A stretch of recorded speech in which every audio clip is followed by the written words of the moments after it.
السلام علیکم۔ کراچی میں ڈاکوؤں کی دیدہ دلیری عروج پر پہنچ گئی۔ چند گھنٹوں کے دوران عملے کو یرغمال بنا کر 3 پیٹرول پمپس کا کیش لوٹ لیا۔ کیا آپ حالات حاضرہ سے آگاہی حاصل کرنا چاہتے ہیں؟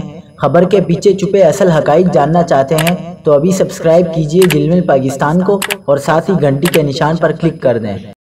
آپ کو بتاتے چلیں کہ کراچی میں ڈاکوؤں نے چند گھنٹوں میں 3 پیٹرول پمپ سے لاکھوں کی رقم لوٹ لی۔ پہلی واردات صبح 6:30 بجے سکن کے علاقے میں کی گئی۔ 4 ملزمان نے پہلے پیٹرول پمپ کے گارڈ سے اسلحہ چھینا، پھر 32,000 روپے چھینے۔ دوسری واردات صبح 11:30 بجے الکرم ایف سی ایریا میں کی گئی، جہاں پمپ کے ملازمین سے 18.5 لاکھ روپے لوٹ لیے گئے جو وہ بینک میں جمع کرانے جا رہے تھے۔